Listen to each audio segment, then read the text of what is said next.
Today there is big news from the Russian Federation. Here, Ukrainian forces executed a series of precision strikes aimed at critically undermining Russia's airstrike capabilities, delivering powerful blows to several strategically significant Russian airfields and ammunition storages. By limiting Russian air power, the Ukrainians aim to leave the Russian ground forces without fire support and make their attacks much more vulnerable.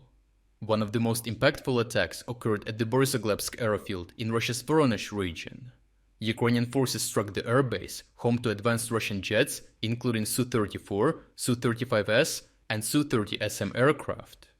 The attack resulted in massive fires, destroying a critical depot containing cap-guided aerial bombs and severely damaging at least one combat training jet, with likely several more jets destroyed as well.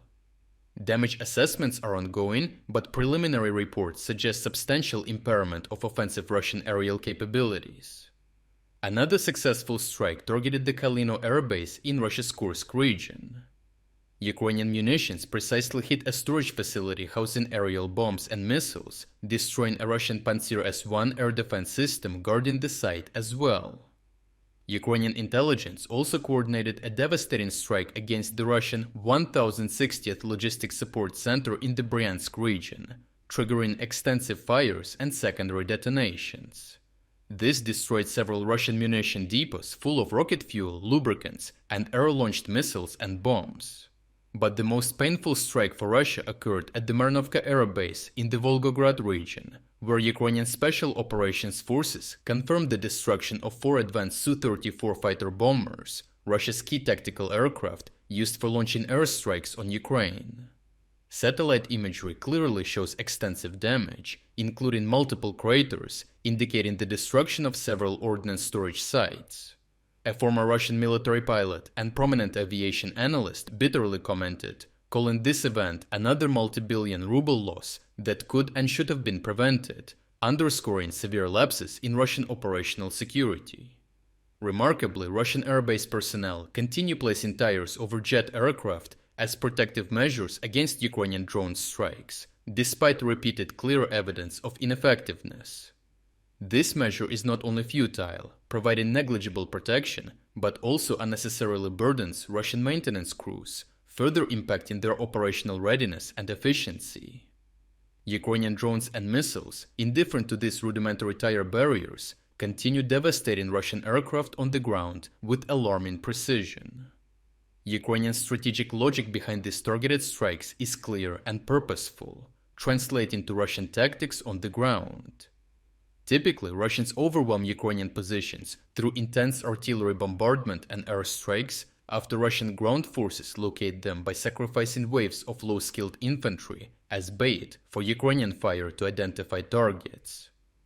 By systematically destroying Russian aircraft, ammunition storages, and air defense infrastructure in rear areas, Ukrainian forces severely limit Russia's capacity to support ground assaults through air power, thereby significantly relieving pressure on Ukrainian frontline troops. These Ukrainian operations also forced the Russians into higher risk and intensity of air operations, trying to achieve the same effect, but with fewer aircraft and munitions available.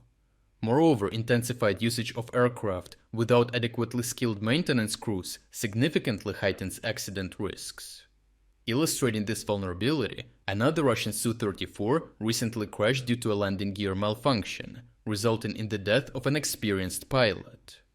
Such self-inflicted losses, exacerbated by the existing loss of hundreds of skilled pilots and technical personnel, only compound Russia's already severe battlefield attrition.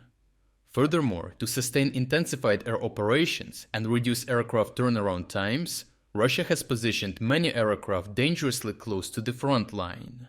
And although Russia initially responded to Ukraine's devastating Operation Spiderweb by constructing concrete protective structures, recent strikes indicate that these defensive efforts have not been sufficiently scaled or perhaps even completely abandoned, with no large-scale public outcry to force base commanders to continue construction. This could potentially lead to another large-scale Ukrainian attack against key Russian Air Force assets on the ground.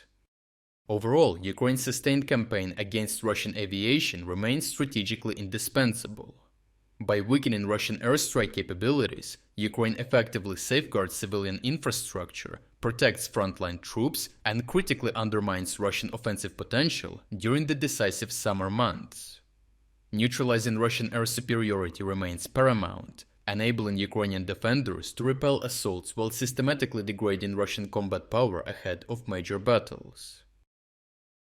If you are against the invasion of Ukraine and you want to support the work that I am doing, consider subscribing to our own independent news website. Here you can find our exclusive strategic insights, comprehensive overviews of all fronts, and regular tactical analysis videos. By subscribing, you will not only show your support for this channel, but also help and defend independent journalism. The link to our website is in the description. Thank you for watching this report, and I appreciate everyone who stepped up to join us.